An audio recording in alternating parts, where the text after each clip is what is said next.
Good morning, friends. Happy Monday morning. Wow. So, like, true story, I had to text my daughter to tell. Sent a text to Allie to tell her. So in the morning, we all have our routine, right? And especially on Monday morning, things are a little bit more harried, right? Because I jump up, I have to get a shower, make sure the dogs go out, make sure I give them food, make sure the cat's okay, make sure everybody's squared away before I start coffee time. But I also have to make sure that coffee time didn't get lost overnight. So I come in, make sure everything is still set the way it was supposed to be. Just basically get everything done. But Penny is my dog that has potty problems. And she's the oldest of all of them. And every morning, Daisy and Maggie get out of bed, they go outside, they do their business, they come in, we're good to go. Penny waits. And on Monday morning, I swear to all that's holy, I think she waits until I'm like going, okay, like you got to go now or we're going to be out of time. And she pops down off the bed. She's got to go. She also holds it forever.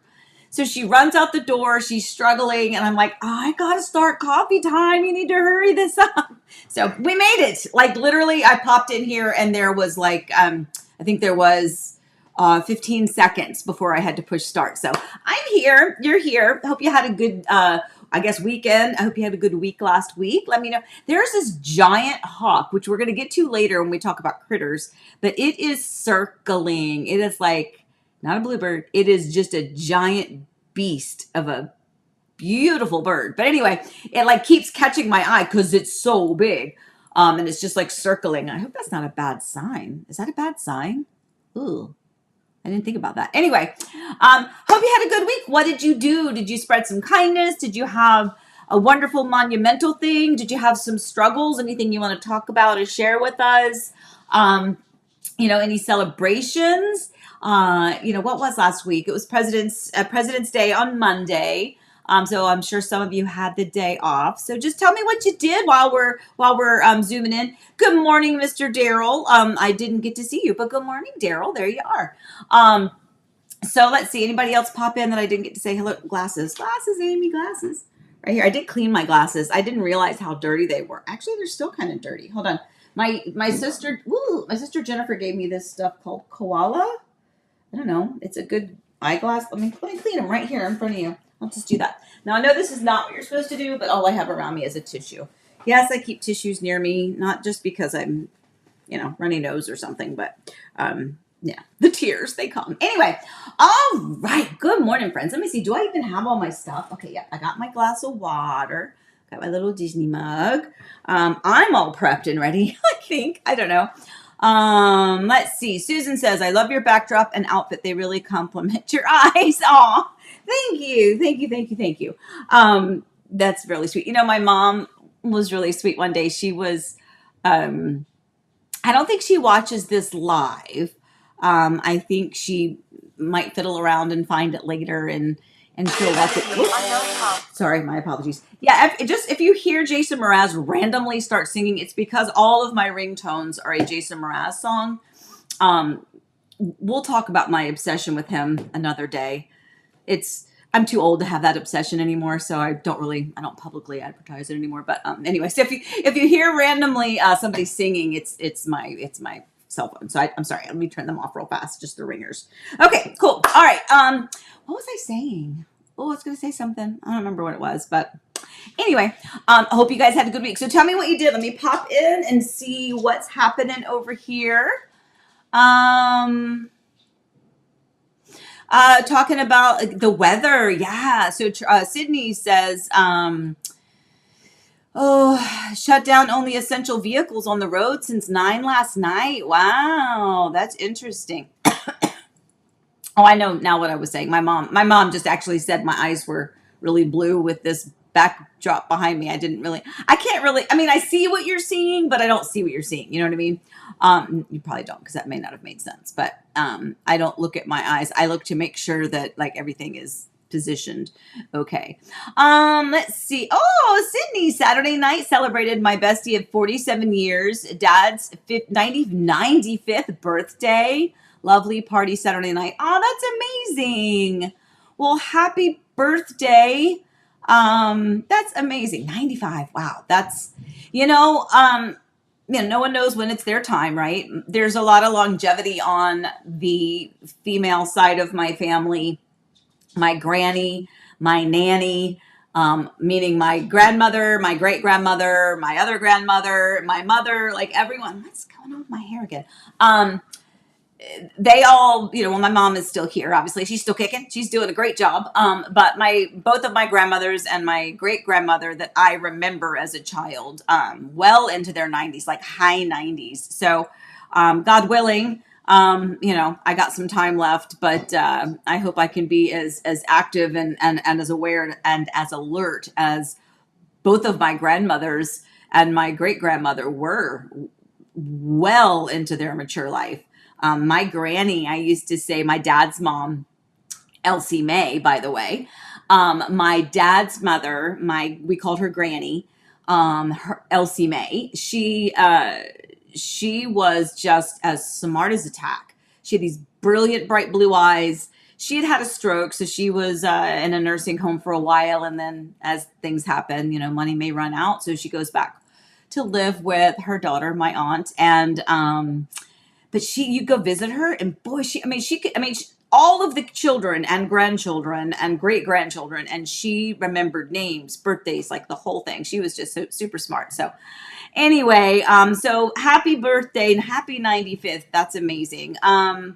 Yes, and then Allie's reminding me what I was saying. Yeah, my mom was telling me about the story of my eyes. It really is, like I said, I never paid attention to it. I love blue, but I guess maybe the blue in my eyes is pulled out by the thing. I don't know. But thank you. Thank you for that. I was at it. Sorry, my glasses were driving me nuts. The other day, oh, I know what it was. Like, I tell you everything, right?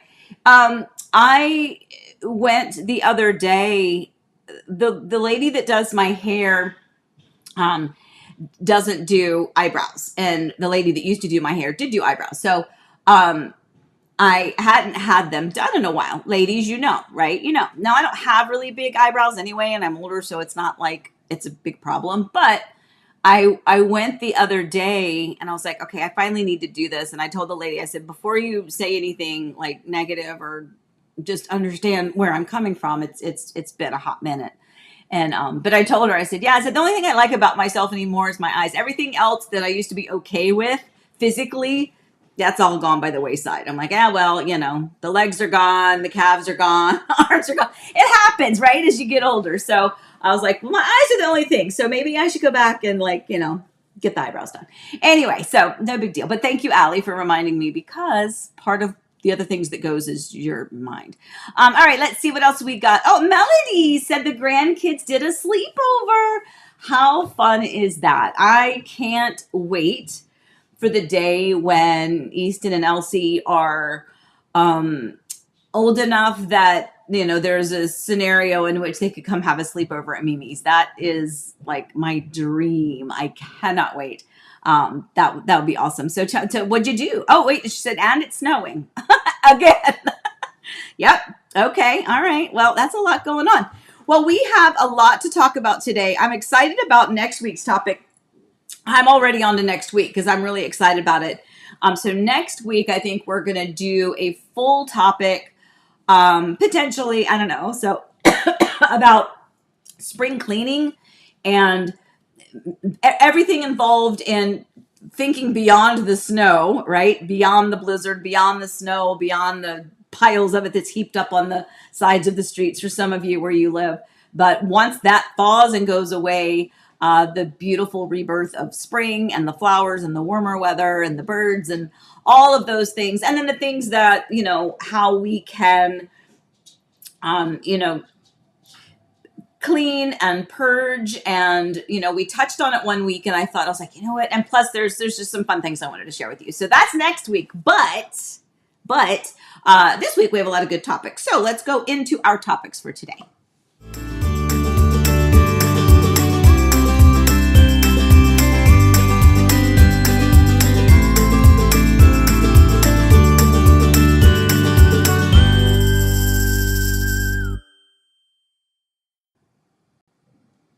Okay, did you guys have sound during that? Did you hear the music? Because I did not, but I heard it earlier when I checked everything.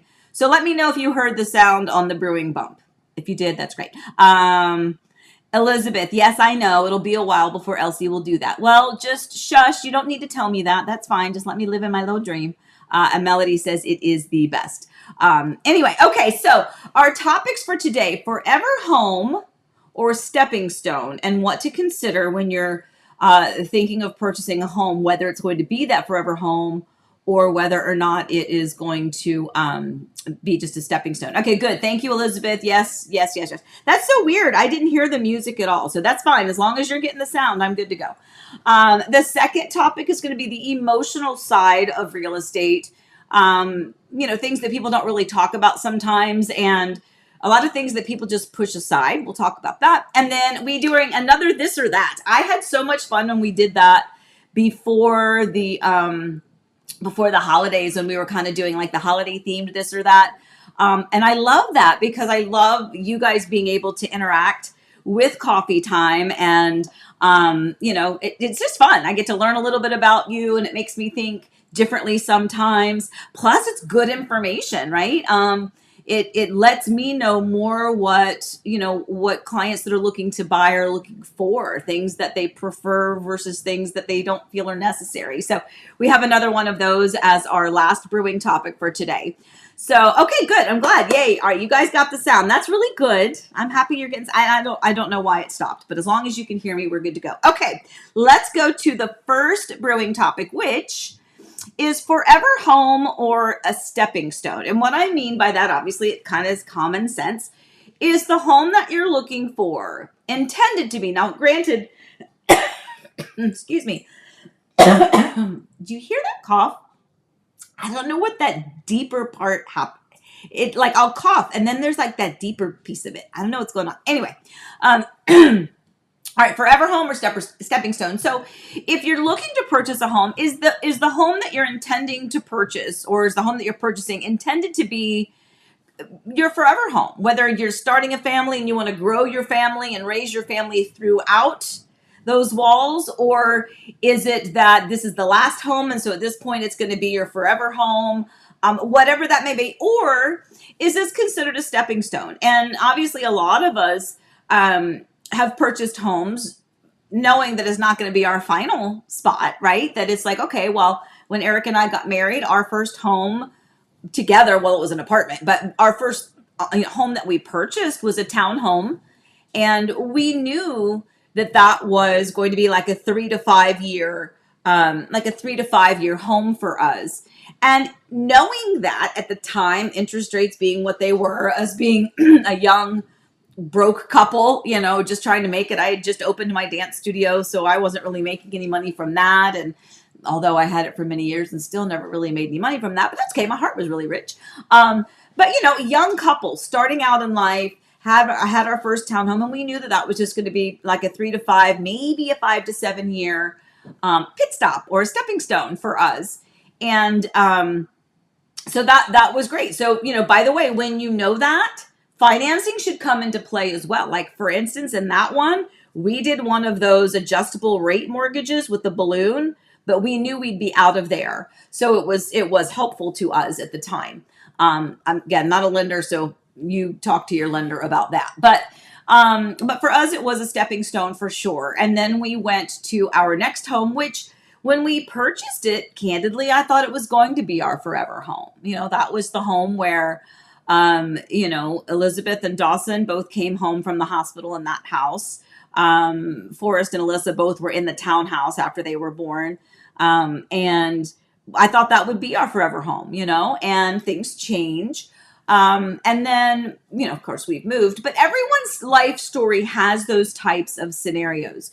So here's something though I want you to think of. And again, I've got some clients that are looking for a new home and they don't think it will be their forever home. I mean, it could end up being their forever home, but the plan is that it's not, that it is a stepping stone along the journey. So one of the things that I wanted to discuss with you, because it's what I discussed with them, which is if you know that this is a temporary stepping stone, this is not a forever home, then you have to think beyond just the floor plan, or at least you should, in my opinion, because I care about you not just now and the house that you're buying now, but how is that home going to serve you and how is it going to help or hinder you later in life, especially if you are going, well, we're moving into this knowing that we're going to be here maybe 5 years, give or take.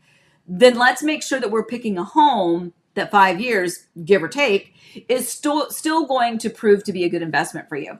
So, for instance, the age of the home. If you know, and first of all, keep in mind that depending on where you live, there may not be new construction around you. So, all the homes may have age on them. Okay. So, take this for what it's worth, depending on where you live and what options are available to you. But if it's going to be a 5-year home, 3, 5, 7, maybe even a 10-year home, if that's going to be a stepping stone for you along your journey, then think about the age of the home that you're purchasing. If you purchase a home now that's already 20, 25 years old, and you know you're going to have to sell it, there's more age on that home. There's also right in that window of, is the roof going to have to be replaced? Is the air conditioning and heating units going to have to be replaced? Appliances, hot water heater, outdated, design options that you may need to feel like you need to upgrade in order to sell it. Things like that should be considered when you're thinking long-term. Now, first of all, as always, you do you. Do what feels right. No one is guaranteed tomorrow. But at least think about it. At least be thoughtful in your decision to make sure that it's a good combination of it works perfectly for where we are now and what we want and need now, but that it's also going to be helpful to you later. But yeah, you need to think about that, the resaleability. If you know that you have a home or you're going to purchase a home that's 20 years old and there's all this new construction popping up and thriving around you, well, when you go to sell it in 5, 7, 10 years, it might be difficult because there's still going to be an abundance of new and newer homes for people to choose from. And remember, no matter where you live, whether it's Florida, whether it's Virginia, whether it's Montana, whether it's California or New York, the newer the home, the newer the energy efficiency features are in the home, the newer obviously the design options, the newer, the energy efficiency, the new building codes.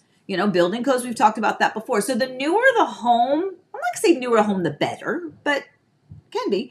But the newer the home, the fewer things you should, in theory, have to worry about if you plan on selling it 3, 5, 7, 10 years later on down the road. So I think that's important to consider. And it's kind of has to be a good balance between living in the moment, enjoying where you are in life, because we're not guaranteed that tomorrow, but also not living your life like, not thinking of the future, still plan for it. And so I think it's just important to be thoughtful about that. So let's see what you guys are saying. I hear Elsie has tuned in while she has breakfast. Hi, Mimi. Hi, Elsie May. Mimi loves you. Boop, boop, boop. That's what we do. Mrs. Florida Man, Kathleen, our second home was a stepping stone, but we liked it so much we stayed for 20 years.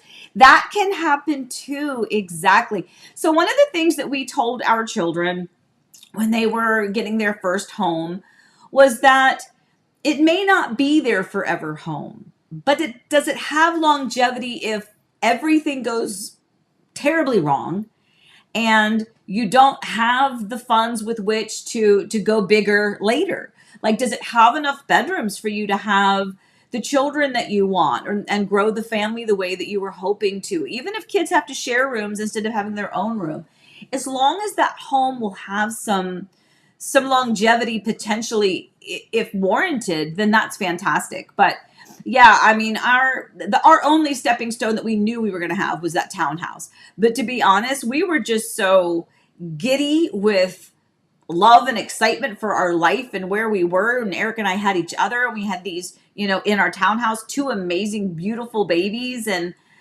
in a really lovely community. It was new construction when we built it and purchased it, and close to my dance studio at the time. I mean, everything, it was just wonderful. But we still knew it was going to be probably going to be a short-term home. And it had 3 bedrooms. One of them was the tiniest thing I've ever seen in my life. But Forrest had a room. Allie had the nursery. I don't know that we could have had more kids in there, but we would have done what we needed to do, right? Let's see. Yep, that one. Pam, I love our home and neighborhood and area, but I know at some point we will downsize as we get older and go to a single floor home. Yeah, that's obviously always. Oh, Elizabeth said she went boop boop boop. That's very sweet. That's always a thing, Pam. Right? It's like, well, I mean, when Eric and I built the home that I sold, we still had the square footage, all the big, the rooms and everything. The difference between our first house in Florida and the second house in Florida was literally where the primary bedroom was. That was it. Everything else, square footage was comparable. Bedroom, bathroom count was comparable. There was we upgraded a lot in the second home.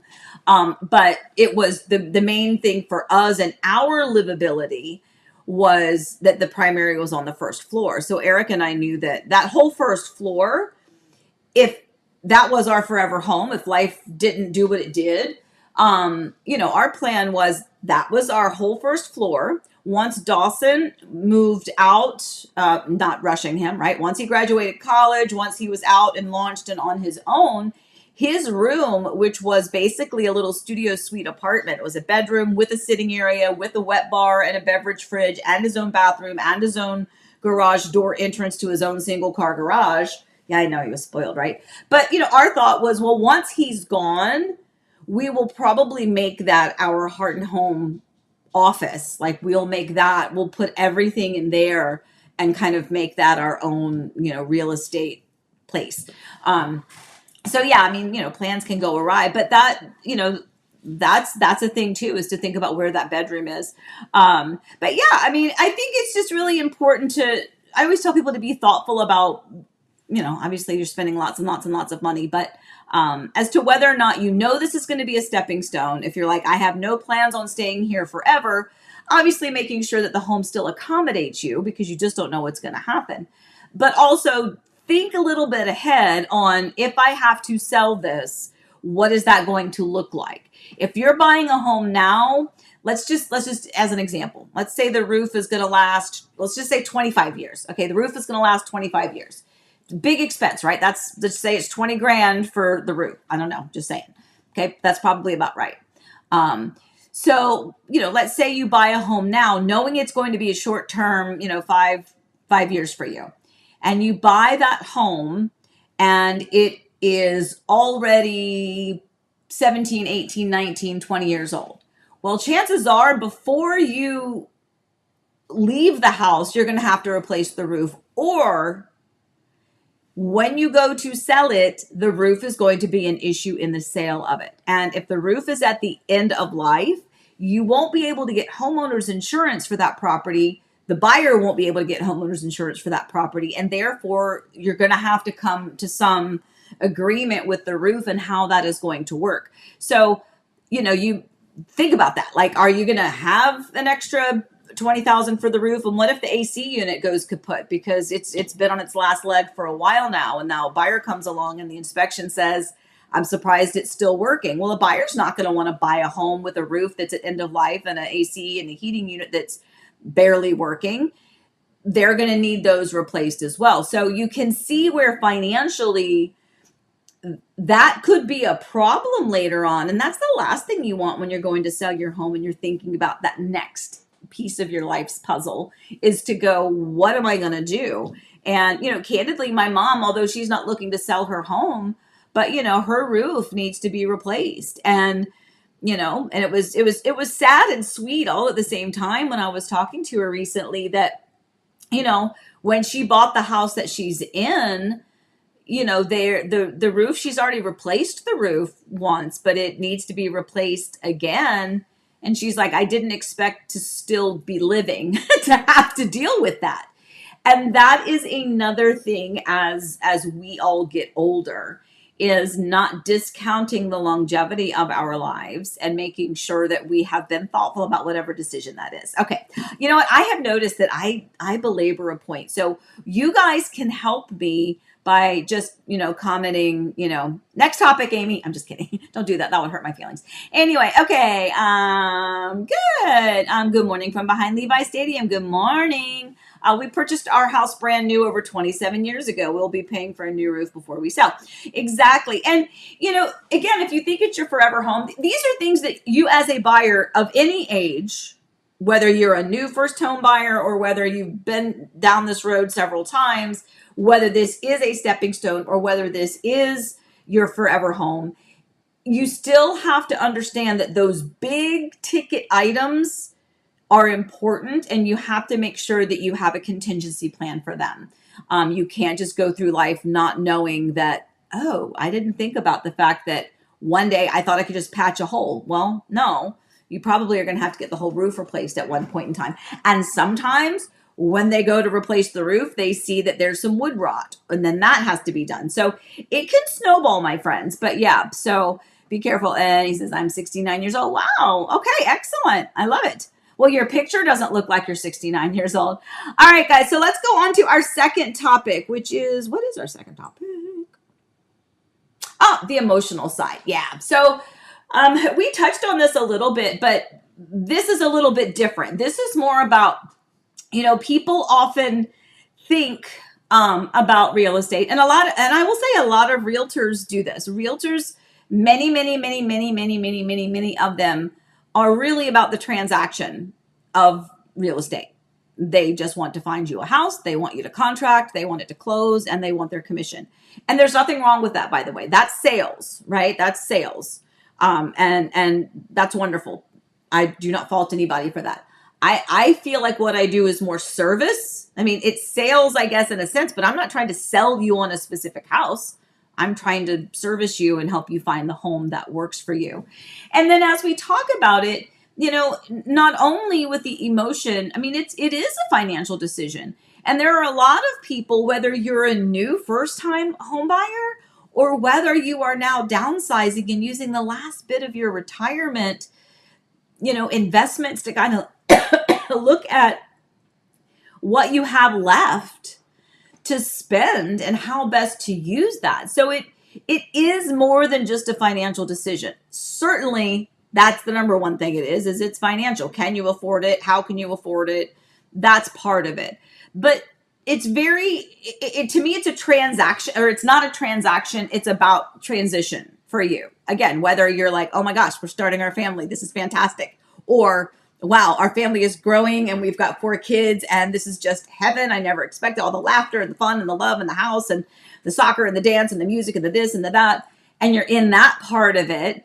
And then you transition to, okay, now the kids are gone and now we're empty nesters. And then you transition to, okay, well, maybe we need a little bit more, like 55 plus community where we feel like there's a community around us that is there to, relate to us and even help take care of each other. So it definitely, to me, when people are buying or selling their home, it's about the transition of life that they are going through too.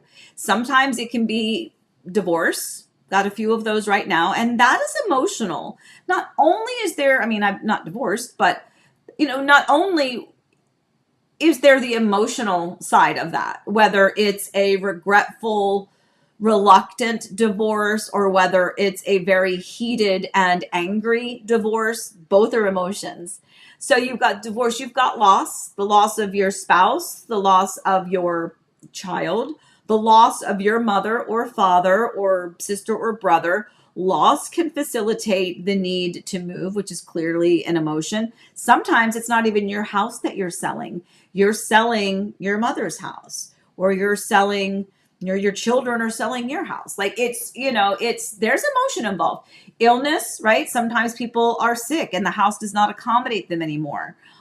People that become disabled and can no longer manipulate the stairs. Maybe they have to sell or buy a home because of that. That's emotional. I know for me, and I'm still relatively mobile, I still am like, I can't believe I physically could do all the things that I could do when I was dancing. I think back to the shows and the choreography and the turns and the leaps, the jumps and the down and the up. And thinking of it hurts my knees.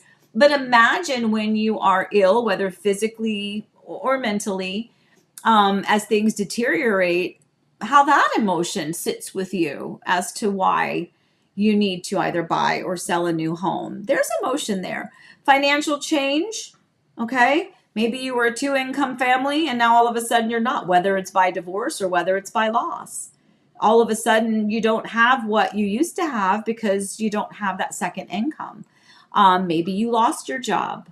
Maybe you had a new job and you had to move out of state because you were relocated. That's emotional. It's all emotional. And then of course retirement, what should be, and I feel like will be, if I ever get to retire, a really joyful moment of reflection and pride in what I was able to do during my life, the people I helped.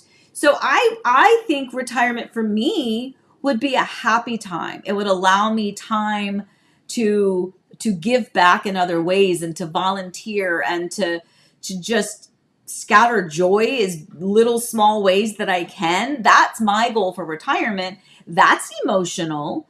But for other people, it can be a sad reflection. And if I'm retiring, that means, that's a next little stop on a timeline of life. And so there's emotion there. So point is, emotion is everywhere. There's also this very simple and very common emotions of fear. Did I just overpay for this house? Or did I sell it too low? Could I have gotten more for this house? If I did, what could I do now? So then that leads and feeds to regret. And then there's the market uncertainty. So you're emotionally volatile. You don't know what you're doing. And then on top of all of that, the decision fatigue.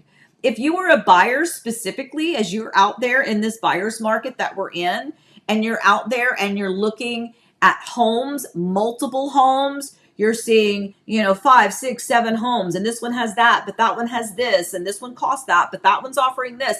It can be decision fatigue, which is why I always talk about not muddying the water. Like if you've got 10 houses and you already know that 3 or 4 of those are really, they've got something that's going to just qualify them, but you're still curious. Let's not see them until you've seen the other ones that are going to be really good, strong contenders for you, to make sure that, and then if you want to see them, we can. But when you throw all of them in, it's a lot harder to visually and mentally and emotionally discern which home is really going to be best for you. So decision fatigue is a very, very real thing when you are out there house hunting. So anyway, point is just knowing, that it's not about, I don't ever think of it as a transaction. I don't think I'm in sales. I think I'm in service. I don't think of real estate as a transaction. I think of it as a transition. What are you transitioning to? Maybe you're just transitioning down the street. Maybe you're transitioning because your family's growing. Maybe you're transitioning because your family is, empty nesters. So there's just so many reasons. And I think that anyone that doesn't know that you're having an emotional part of the transition, I don't know, maybe that's why I love you guys so much, because I don't think of it that way. And then I think we get a little bit more connected. But okay, let's see. Laura. I always describe working in real estate as helping people make their dreams come true. And that's the kind of realtor I like referring to. That's what led me here. Oh, you guys, I love you. Thank you. Thank you. And I won't say it about me, but I'm saying I agree with that. I don't want someone who's only in it for the transaction, personally. But that's exactly it. I think if you are the person who is like, nope, it's about transaction and numbers and I want the best deal and I want to then I'm not your person. You probably don't like me, and so you're not watching this. But if you can't be who you are and be true to yourself, then what are you doing, right? Sydney says, true, Amy, definitely emotion is there. 100%. Exactly. We raised our daughters in the house and we enjoyed going to Niner games in Santa Clara. Jay, I'm loving retirement. Highly recommend. Jay, maybe you're going to have to give me a few. See, here's the thing, like true story. I'll tell you about this in a minute. Let me just go through these extra little things. But Tracy, I always struggle with figuring out how much my emotions are affecting my judgment in big decisions. It sure can make something like buying and selling homes challenging. It can. And I think anybody that ignores or dismisses your emotion is not, I don't know, I just don't think that's good. I think there are better ways to do it. And then my wife will be 65 this June. She does have over 45 years at Kaiser Hospital. She'll retire before the end of the year. Wow. Excellent. I'm so impressed. I'm looking forward to retirement. So 2 things I want to mention before we go to the third topic. Golly, time flies when we're having fun. Okay. So by the way, I don't know if I like this or not. I got it like, I don't know. I like the colors, but I think it's giant. Anyway, okay. So 2 things about emotion. Well, one thing about emotion, one thing about retirement. So the first one is, speaking of emotion. So I have some clients, and we've kind of referenced their situation before, where they were repeat clients of mine. Help them purchase the home that they're in, which is currently on the market, help their child purchase a home, and they're looking now to have a new home and sell their existing. And they went out to some new construction communities without me and didn't tell me. No. Repeat with me. No. Don't do that. Just tell me. Tell me you're going so I can take care of you. I don't necessarily have to be there with you if you're like, I just don't know when I'm going to go, Amy. I don't want to bother you. Cool. But if I know you're going, I'll tell you to ask for Sandy or whatever. And then that way you'll know who to ask for. So anyway, so a little bit of flub ups in the beginning. I will say, in their defense, they were very much misled by the builder's representative. And without them letting me know that they're there, they signed paperwork and contracts and things that they did not understand, which put them in a very precarious position because they were contingent to sell. That was not written in the contract. That was a problem. That whole situation fell through. They lost that house. The builder still, almost a year later, has kept their earnest money deposit because there was no contingency to sell written in the contract. So that means that when they canceled, because they had to cancel because they couldn't buy it because they hadn't sold their other house and they didn't have the contingency in there, the builder still has quite a bit of their money that they will not give back. And here we are almost a year later. We were told we could transfer those funds. So we were trying to work on that all day yesterday. We've been trying to work on getting a new contract written on a new property with the same builder. Just some of the policies that are builder policies are triggering them and their emotions because of how they were treated and how they felt that they were misled, and they felt that it was a very shady situation. And they're very reluctant. They're very emotional about this. And it's a different set of emotions. It's not the ones that we were just referencing. So emotion is rampant to the point where, sometimes you're like, I just want to forget it. And I have to keep reminding them, you have quite a bit of money that you're going to completely lose if we don't at least attempt to try to find something else. And you can do what you want. I'm just trying to save everybody's money. But there's a lot of emotion and a lot of heartache and a lot of resentment with the builder and a lot of distrust with the builder for misleading them, for not adding me to the contract when they knew that they were working with me, for not adding the contingency to sell when they knew that they were contingent to sell, for telling them where the property line was on a property and that's not where it was at all.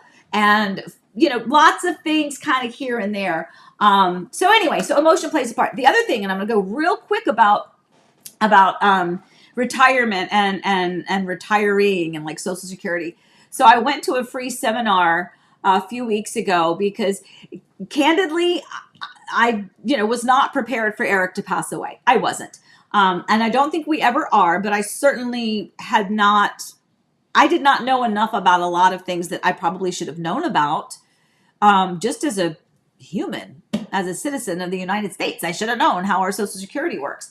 And I didn't. And so I went to a seminar about Social Security and kind of estate planning and financial advisor type thing. I learned a little bit, and and I realized that based on the way Social Security works, I probably am not going to be able to retire.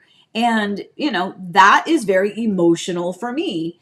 And, and it's, so one of the things, and then I'm going to move on to the next one, because this is a fun topic, the this or that.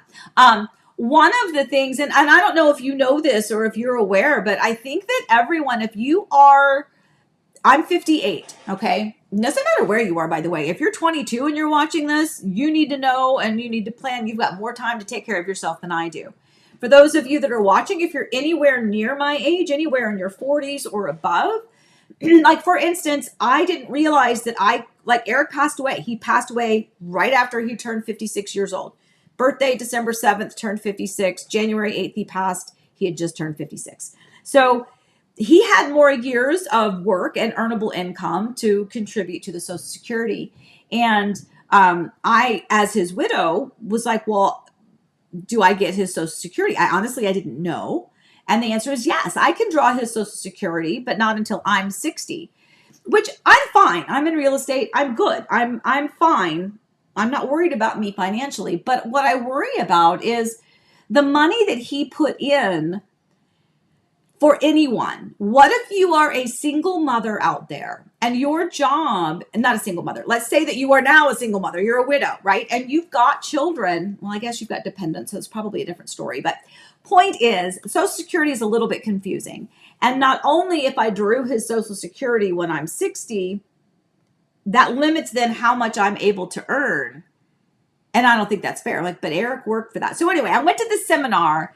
My eyes were really wide open and I went, wow, I did not realize some of the intricacies of Social Security and drawing Social Security and the how and the why and the when and the if and what happens to that Social Security if someone like Eric, who worked his whole life and contributed to it, no one will ever get that except, the government, which, I'm not okay with that. But at any rate, I digress. Let's talk about something else. All right, let's move on. So let's say real quick, Jane, yep, just turned 60. It's amazing how pensions have suddenly become very interesting. Melody, I totally agree. I'm single and don't have a clue about Social Security and retirement. I'll be working from my grave. I just turned 63. Melody, we can chat. I'll tell you all I know, which is not much, my friend. Jane, in the UK, we get state pension paid for through working as a monthly percentage of salary. But not until 67. Yeah, 67 is the retirement age here too for me, for my birth date, birth year, I guess. So 67 is not until I will get full retirement. But, then you have that internal conflict of, you want to live your life after you retire. So I don't know. It's all hot mess. But we'll talk about that another day. Let's go to our third brewing topics. Pam before we do that, Pam just popped over. Let me see. I just filed for Social Security and it's wild how little you are required to make if you want to collect. Yeah. Well, and from what they told me, Pam, was that they haven't updated that amount of it over the years. That's kind of, that's how much you're supposed to make, but that doesn't include all the years that have passed since that law went into effect and those numbers became the numbers. So I was like, that nobody can live off of that. How do you live off of what I would make from Eric's Social Security and then the amount that I can't make more than X amount? I mean, that's not feasible. I still have a kid in college. I still have to pay for college. He may not be a dependent because he's over 18, but anyway, it's definitely eye-opening and it's sad and it's a little depressing. So back to those emotions. All right, let's move on to our third topic. Okay, so are you ready? Get your fingers ready. Get your fingers ready. I love this. I think this is so much fun. So we're going to zoom through these because we are running out of time and I have so many other things to tell you. So this or that. All right, guys, are you ready? I want to hear what you have to say. And again, I know it's going to change depending on where you live, but if you had a choice, this is all if you had a choice in the matter, would you prefer a gas or a wood fireplace? Gas or a wood fireplace? Tell me what you think. I've had both. Growing up, I had the beautiful brick wood fireplace. Loved it. The smell, just the crackling of the fire, and I just loved it. It was just really nice. I think I prefer that, but for the ease and living and usability, it's a lot easier to just flip a switch and have the fire turn on. Not necessarily as pretty, not as cozy and as warm and as welcoming, but a heck of a lot safer, I guess. So tell me what you guys think. All right, so we have Sydney's gas, Jane wood, Pam, I love a wood fireplace, but gas is so much easier. I'm conflicted. I know, Pam, me too, me too. Kathleen, gas, Daryl, yep, I'm 60 and I hear the new sounds coming from my back and knees. You're so funny. Kim, wood. Allie, gas. Wood is prettier, but gas is easier. Some more wood. Richard's wood. The Grateful Drifter, wood. Jay, gas. No ashes to clean. True, true, true. All right, these are all good. I love it. And by the way, these are important. These are fun little things because again, if you had your druthers, I don't know if anyone says that anymore, but that's the thing. All right, privacy fence or an open railed fence. And I think this is really interesting because there's a lot of people that just want that private backyard where they can go out there, the kids can play, the dogs can be out there, no one can see through the fence. Maybe you see over it eventually, but if you have the tall privacy fence or an open fence, again, I know there's going to be some contributing factors. Do you have a neighbor behind you or do you look out to a pond? I know. But in general terms, are you preferred a privacy fence or something that's more open? We have Kathleen says privacy fence. It depends on the location, but probably privacy, says Elizabeth. Pam, open fence if you have conservation land in the back. Yeah, I mean, again, the lot, it will definitely make a difference. For sure. I mean, I don't think there's anybody that if you had a rear neighbor that you wouldn't prefer the privacy fence, but it's really fun to see you guys, your opinions. Okay, we're going to keep going. By the way, white picket fence. Oh, I love that. I love that one. White picket fence. Me too, my friend. Okay, so keep answering. I know that when I'm talking, you're, 10, 15, 20 seconds, whatever behind me. Keep answering. I'm going to move on to the next one. The pot filler or no pot filler. And if you don't know what the pot filler is, it is behind your stove. So you have your stove, your cooktop, and then where the backsplash usually is right behind it, there is a pot filler. There's a faucet, so to speak, where you can just pull it out, put the water in, so you don't have to carry a big pot of water from the sink. So some people like them because they think it looks really fancy and really luxury and really high end. Some people don't like them. I'm one of those people where I don't like it to interrupt the beautiful backsplash area back behind the stove or the cooktop. But just a lot of people I think like them. I might like that more now that when you get older and it's a little bit more difficult to carry that big pot. But it's just me. So very rarely am I carrying a big pot of water. So anyway, Pam, all right, wait, hold on, let me go on. Elizabeth, no pot filler. Pam says, love my pot filler. Okay, Pam, tell us how often you use it. Do you use it every time you're, making spaghetti or just need to boil a big pot? Or do you like the look of it or a little bit of both? Boy, you guys are going fast. Okay. Kathleen, no pot filler. Jane, no pot filler. No pot filler, says Jay. Yes to the pot filler, says Sydney. No, says Fred. No, says Kim. No, says Tracy. Yes, says Rhonda. Grateful Drifter. Pot filler is interesting since you have a sink close by to throw away the water after cooking. Yeah, but if you have the sink to throw away the water, why wouldn't you just fill it up there too, right? Melody says no pot filler. Richard, no pot filler. Okay, cool. All right, let's move on. Open floor plan or defined spaces. Now, when I say defined spaces, I don't necessarily mean it has to be a closed off wall. It could be just a pass through, kind of a partition-y type thing. Open floor plan is what everybody kind of goes for. But I will tell you, I have seen more and more and more of my clients that are of my generation, give or take, have been there, done that. They grew up in a home where everything was defined. This was a room, this was a room, this was a room, this was a room. Then they have lived through the open floor plan concept where everything is open and connected and you can mix and you can mingle. And therefore, everything is visible at all times almost, which can be beautiful if you're a neat family. It can be chaos if you're not. But I find that more people of my generation are pulling back toward, I'd like it to be a little bit more defined. Like, I'm okay to have this room separated from that room. So this is a really curiouser and curiouser for this one. Kim, I have mixed feelings about this. Me too, Kim. I know. See, we're so connected. I do too. I struggle with it because I like the open and the airy and the light and the bright, but I also, I don't know. I feel like I want to have a purpose in each room that I'm in. I didn't think about it that way. But anyway, Sydney, open, but I do like the formal dining room, even if it's not used every day. Open floor plan. Allie, defined spaces. See, I told you, my daughter is an old soul. Allie is an old soul. Defined spaces, so cozy and less obvious when one part of the space is messy. Yep. She says that as the mother of a rambunctious little toddler boy running around. Elizabeth, open floor plan with kids. Need to be able to see them at all times. Okay, look at my two girls' comments back to back, right? Defined spaces, and then I got to see where they are. That's really funny. Love that. Grateful Drifter, go for the middle. Defined spaces, but not a lot of walls. Okay, yep. Jane, good point, Elizabeth. Rhonda, depends on the layout of the home, like an island and a kitchen table. Elizabeth says it forces me to be more neat. And then Melody says open floor plan. All right, let's keep on going. Oh my gosh, I gotta go fast. Rain shower head or a traditional shower.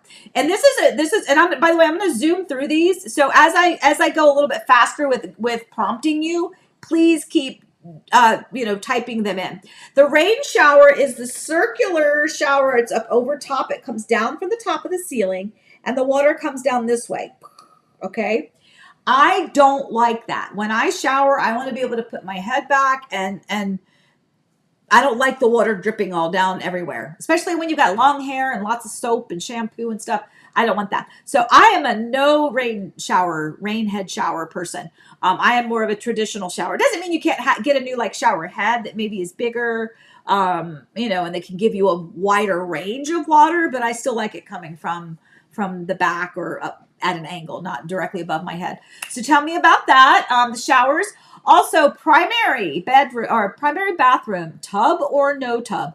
This one is huge. Please make sure you go through and answer these questions. Primary bathroom, tub or no tub. So many people are like, they want their tub, then they don't want their tub, and then the builders stopped putting tubs in the primary bathrooms.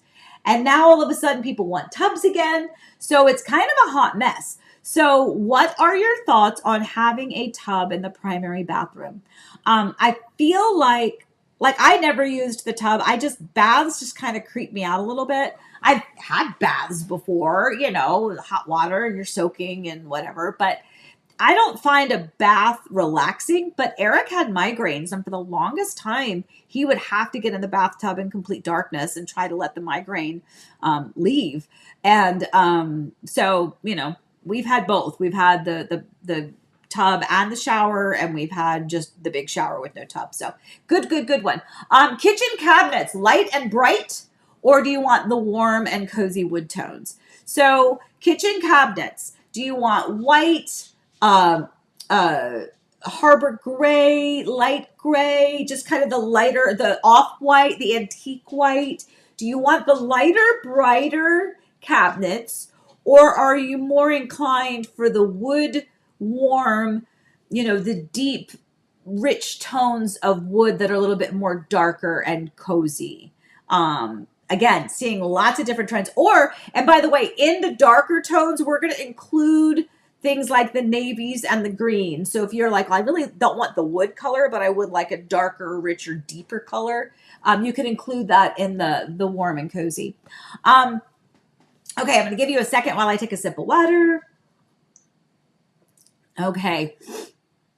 Okay, and moving on. So then the primary bathroom, we're back to the primary bathroom again. Do you like, and I've seen this recently and I thought it was very odd. And then I let it marinate a little bit. And I was like, okay. I was like, maybe they're going somewhere with this. I saw recently in a primary bathroom one single sink that was large. It was a larger than your normal little square or oval sink. It was a bigger sink. Not as big as a kitchen sink, but a little bit bigger. But then you had a tremendous amount of counter space on either side. So, curious, would you rather have the separate sinks for you and your significant other? So you each have your own sink to like shave, or if you're a dude, or female, I guess, to shave and to wash your face, brush your teeth, your own sink to do that, and smaller amount of counter space for any of your products or makeup or things like that?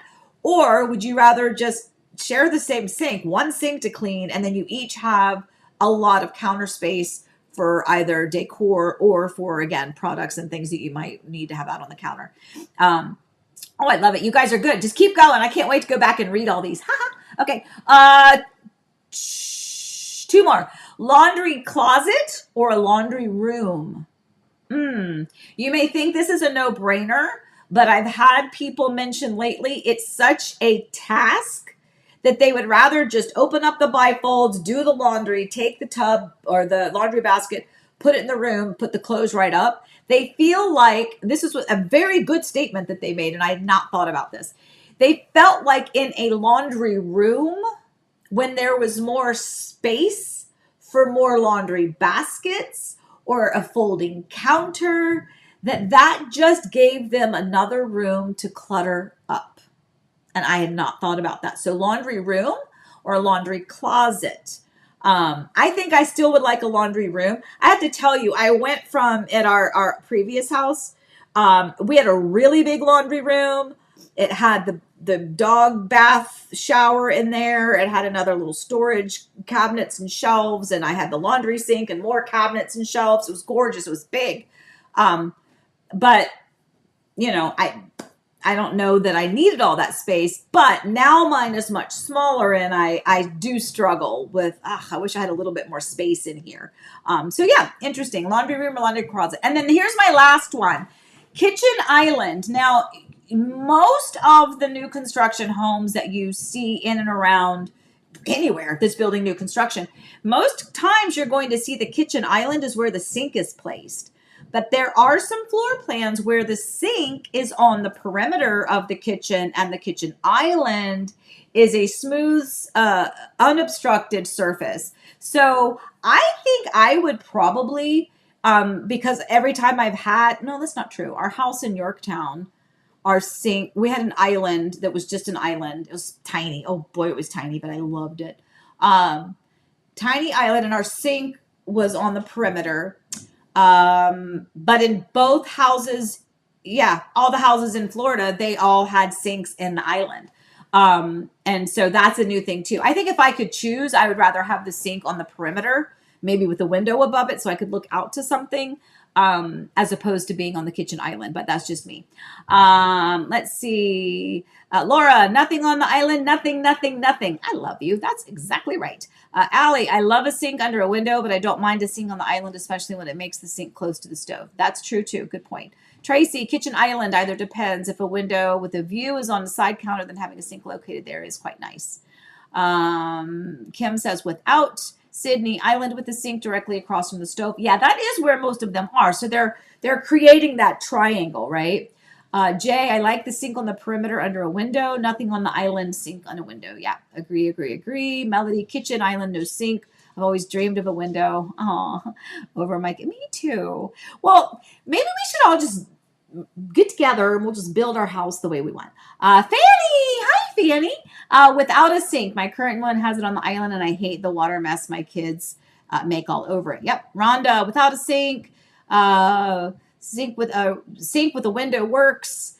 Pam, the Griffin with Ashton Woods has the kitchen sink on the perimeter. Yep. I actually just sold a Griffin over in North Lake Innovation. So yeah, absolutely. Okay. All right, guys. That was fun. I love that. So we're gonna sprinkle those in here and there because I love it. I love being able to have you kind of interact with me. I love learning what it is that you guys like. All right, let's move on to a couple other things before we go.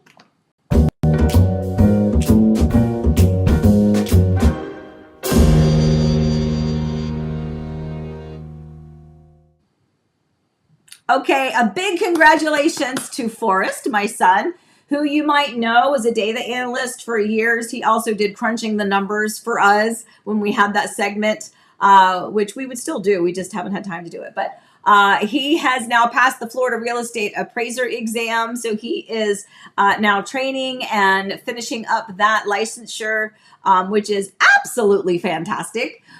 He has always helped as a data analyst using the data brain throughout all of the real estate for the past several years now, which I love. And I tell my clients with our listings that, you know, I look at it from one perspective and we have the data from another. And now with his training as to be an actual appraiser, that definitely comes in handy. So we're very, very, very, very proud of him. Good job, buddy. Super proud of you. All right, let's move on. Let's do wishes.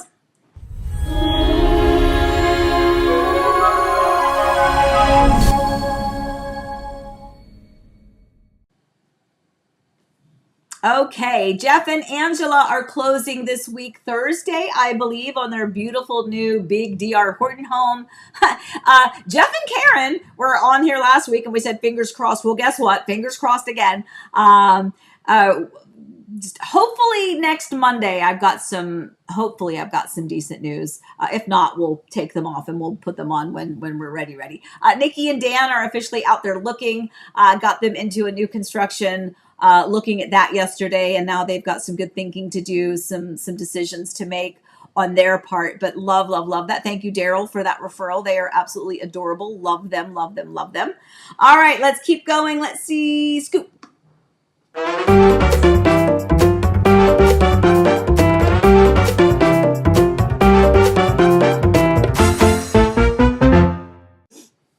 Okay, I know you know this, but I think it's important to reiterate this. Remember and know and understand that your neighbor's sale can affect your home's value more than the market. The most powerful influence is oftentimes the last home that sold near you. So a lot of people, when I do our home valuations and the home pulse and we come up with the pricing and the pricing strategy, many times, all this information is at your fingertips and you're also out there and you're looking like, well, this one sold. I'm like, yes, but that one is 1.5 miles away. Yes, it's the same zip code. Yes, it's the same city. Yes, it may still have the same schools that it's zoned for, but it is not the best comp. And I think it's important for everybody to know that. And that can be a good thing and a bad thing. And it really is nice, having Forrest, I kind of pick a little bit and I'm like, oh, well, so what would you do in this situation? Like, how would this affect something? So it really is nice to know that some of the things that I have felt and I have seen are actually real. Like, and every time we do our evaluations, that's really important to know. So if your neighbor got way over asking, that's fantastic for you. That's going to be a great comp for you. If your neighbor just dumped the house, that's not going to be great for you. Although I have heard that if it is obvious that a home was dumped and sold well under value, that they would not necessarily consider that a comp. But if it's just a regular traditional sale, maybe they took 20,000 under what it was listing for, 25,000 under, it's going to matter. It's going to matter for sure. All right, a couple other things, and then I'm going to go because we're already after 10. Let's do word. Oh, now come on, Amy, tell me what's the word. Okay, non-refundable. I know you know what this means, but I need to make sure that you know what it means and that you understand what it means. If a builder tells you that your earnest money deposit or that your design center deposit is non-refundable, That means you're not going to get it back if something happens in the sale. If it's not even builder, if it's just resale, if you put in your earnest money deposit, okay, whatever that amount is, whether it's 5,000, 6,000, 10,000, 20,000, 50,000, whatever your earnest money deposit is, it is only protected during that period of time noted in your contract during your inspection period or your safety period. Beyond that, my friends, it's non-refundable. Now, you can request that it be refunded if something goes haywire, but you need to understand what non-refundable means. And more specifically, when it comes to new construction, as my clients learned, they paid their earnest money deposit, then they canceled the contract, and because the contingency wasn't in there to protect those funds, it's non-refundable, and they did not get it back. So it's been almost a year. They could have had that money in their own account earning interest or doing something for them. Instead, the builders held on to it because it's non-refundable. All right, make sure you know that. Okay, one more, because Elsie, I have been told that Elsie likes to hear Poppy. She knows that word. She knows that the intro to word is, did I just do word? No, I didn't. Did I? Did I just do word? Hold on. Did I do it? We were just talking about non-refundable. Elsie, did you hear it? Let me play it again so Elsie can hear it. Oh, now come on, Amy, tell me what's the word. I literally don't remember if I pushed that button a little while ago. So anyway, Elsie, you got to hear Poppy twice. All right, guys, last thing. Last thing for today. All right. We haven't done critters in a while, so the spring peepers are out. And if you know what spring peepers are, they are frogs that chirp. They don't croak. They don't make the normal sounds. It's like they chirp almost like birds, and it's incessant. It's nonstop. They don't shut up over and over and over again. And I say this because where I am, there is still some new construction kind of happening around, and there's a space back behind my house that has water. It's like it needs to be filled with some fill dirt, to be quite honest. But right now it's kind of holding water. It's not draining properly. And because of that, there's this puddle, and there are spring peepers there that are going day and night and day and night. So earlier when we first started our coffee time, and I told you that there was like this big hawk, I think, that was flying around. That's the only time those frogs shut up. That hawk, I think, goes around, dives down, grabs a frog, and then they all shut up for a little while, and then they get brave again and they start doing it. Anyway, I believe they're growing their little colony there. They're growing their family. So I think they're chirping, and that's where we are. So if you hear, by the way, Kim Sokolsky, I love all your pictures that you're putting on Facebook with all of the animals that were back behind your house. That's amazing. I meant to ask you if I should show some of those. But at any rate, if you are out and about and you are starting to hear some weird sounds that don't shut up, they're not crickets. They're not birds. They're not frogs in the sense of hearing it croak and you can't figure out what it is. It's probably those spring peepers, my friends. Okay, guys. All right. We're going to get out of here because I have a phone call in 5 minutes. So this was fun. Next week, like I said, we're going to talk a lot about spring cleaning, and not just your house, but kind of spring cleaning lots of things. So I think my plan at the moment is to have it be another one of those big fully immersed topics. So come back and join us then. Maybe even bring us some of your own tips about some things that you can do during your own time of purging. But more than anything, just know how much I love you guys. I appreciate you. Please make sure that you just give me a call if you're interested in anything. 407-848-8042. If you're on the Virginia side, 757-329-0055. By the way, you can call either number, is totally fine. I just have two of them because I've always had two of them. Anyway, as always, guys, remember how much I love you, and I really, really enjoy our mornings together on Monday. So thank you for being a part of my life and my Monday. Stay safe, stay well. Remember, I love you. I really do. Boop, boop, boop. All right. Have a good day. Have a good week. See you next week. Happy house hunting.